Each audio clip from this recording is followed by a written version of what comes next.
त्याच्यानंतर एक खूप चर्चीला गेलेला हौद म्हणजे बाहुलीचा हौद. ह्याच्याबद्दल आपण भरपूर ठिकाणी वाचलेलं आहे, ऐकलेलं आहे. तर हा बाहुलीचा हौद कधी आला पुण्यामध्ये? झालं असं की डॉक्टर विश्राम रामजी घोले म्हणून पुण्यात काम करत होते. ते स्वतः डॉक्टर होते आणि समाजसुधारक सुद्धा होते. तर त्यांना एक मुलगी होती काशीबाई नावाची.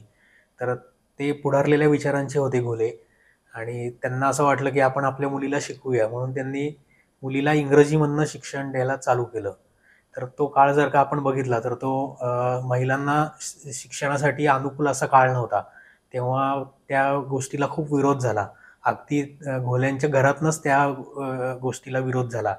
तर एक दिवस काय झालं की घोल्यांच्याच नातेवाईकांनी त्या काशीबाईच्या जेवणामध्ये काचेचे तुकडे कुटून टाकले आणि ती काशीबाईने ते खाल्लं आणि तिचा त्याच्यात मृत्यू झाला. तर बरं. ज्या समाजसुधारकाने शिक्षणासाठी स्वतःच्या मुलीला शिकवण्यासाठी प्रयत्न केले, त्यांचाच क्रूर बळी, त्यांच्याच मुलीचा क्रूर बळी आपल्याला या उदाहरणामधनं पाहायला मिळतो.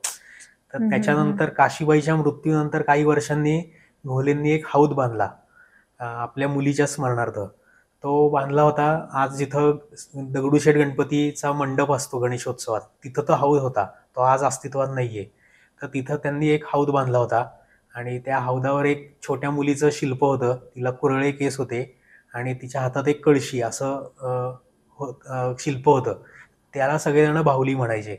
तर अच्छा. त्या बाहुलीवरनं या हौदाचं नाव पडलं बाहुलीचा हौद. बाहुलीचा हौद. पण तो बांधला होता काशीबाईच्या स्मरणार्थ. तर त्या हौदावर त्या काशीबाईच्या स्मरणार्थ एक शिलालेख सुद्धा कोरण्यात आला होता. तो शिलालेख मात्र आपल्याला आजही बघायला मिळतो. फरासखान्यासमोर एक छोटासा हौद आहे. त्या हौदावर तो शिलालेख येऊन लावलेला आहे. तिथे अच्छा. आपल्याला तो शिलालेख पाहायला मिळतो.